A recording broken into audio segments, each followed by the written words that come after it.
Shalom saudara terkasih dalam nama Tuhan Yesus. Apa kabarnya hari ini? Saya harap saudara semua luar biasa dalam lindungan Tuhan. Amin. Baik, hari ini kita akan menyaksikan sebuah kesaksian yang luar biasa dari seorang ibu yang dahulunya Muslim namun sekarang telah menerima Tuhan Yesus sebagai Tuhan dan Juru Selamatnya. Bagaimana kisahnya? Mari kita simak bersama-sama. Saya percaya Tuhan Yesus di tahun 2005 akhir. Waktu itu saya mengalami suatu masalah dalam rumah tangga. Sebenarnya suami saya itu dulu backgroundnya Kristen, saya Muslim. Maunya saya itu saya bisa membawa suami saya ke Muslim. Ternyata di tengah perjalanan Tuhan menangkap saya duluan.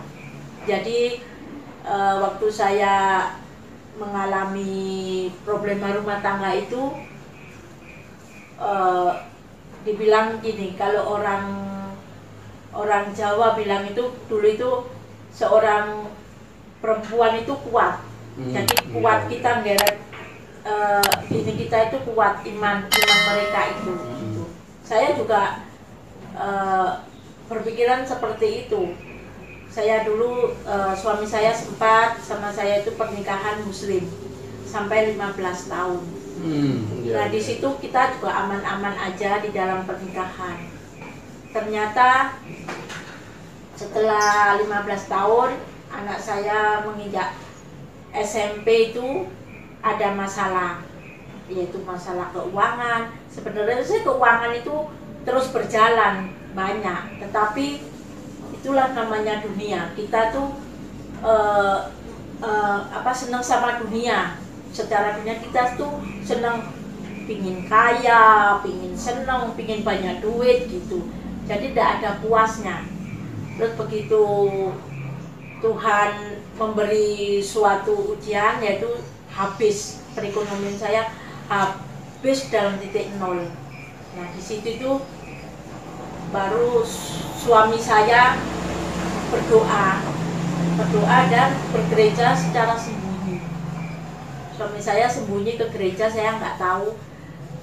Kalau saya tanya gini, dari mana? Dari cari kerja. Dari mana? Dari cari kerja.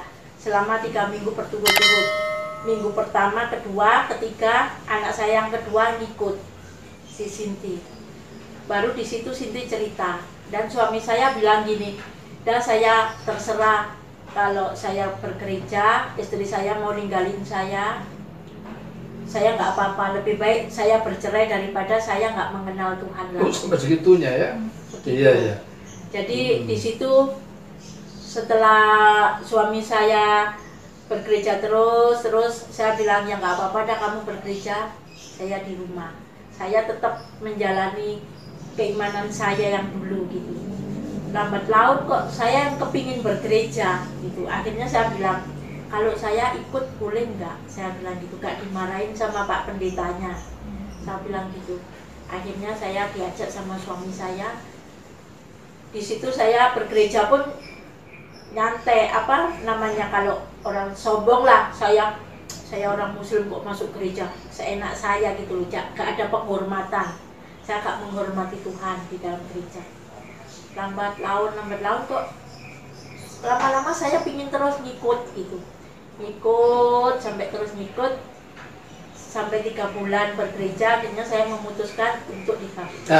Amin, saudara. Luar biasa ya saksian dari saudari kita ini yang dahulunya seorang Muslim menikah dengan yang Kristen, bahkan sempat beberapa tahun suaminya tidak bergereja, namun Tuhan punya cara lewat pencobaan yang diizinkan oleh Tuhan, dan dari situ iman suaminya pertamanya kembali pulih. Bahkan ia mengatakan, iya nggak apa-apa cerai daripada saya tidak mengenal Tuhan. Sungguh iman yang luar biasa, dan iman itu juga yang menyelamatkan ibu ini. Oleh karena iman dari suaminya yang tetap bergereja, bahkan mengajak anaknya, dan Roh Kudus itu datang dan menjamah hati ibu dan minta agar datang ke gereja, walaupun awalnya ia bilang tidak ada rasa hormat, datang ke gereja ngapain gitu, tapi hari minggu demi minggu, bulan demi bulan, sampai akhirnya 3 bulan ia menerima Tuhan Yesus. Ia menyadari bahwa Tuhan itu juru selamat dan ia minta untuk dibaptis, saudara. Kisah Para Rasul 4 ayat 11 ayat 12 mengatakan, Yesus adalah batu yang dibuang oleh tukang bangunan, yaitu kamu sendiri. Namun ia telah menjadi batu penjuru. Dan keselamatan tidak ada di dalam siapapun juga, selain di dalam Dia. Sebab di bawah kolong langit ini tidak ada nama lain yang diberikan kepada manusia yang olehnya kita diselamatkan. Amin, saudara terkasih. Yesus adalah batu penjuru bagi kita dan ia adalah juru selamat kita. Ia adalah batu-batu yang kita buang. Banyak orang Kristen khususnya yang tidak percaya kepada Yesus, yang hanya secara Kristen tapi tidak pernah bergereja, namun Tuhan selalu punya cara, saudara. Dan melalui kesaksian ini, satu jiwa telah diselamatkan.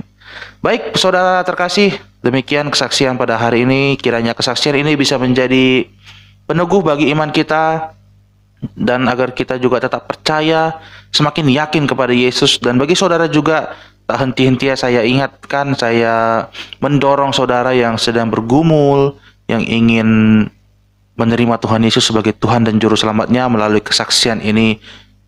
Mari saudara, teguhkan hatimu, berdoa kepada Tuhan kapan waktu yang tepat agar saudara bisa memberi diri kepada Tuhan Yesus. Baik saudara, saya Ambron Sitinja, salam dari Khotbah Pendeta Channel. Sampai jumpa di kesaksian-kesaksian berikutnya. Tuhan Yesus memberkati. Shalom.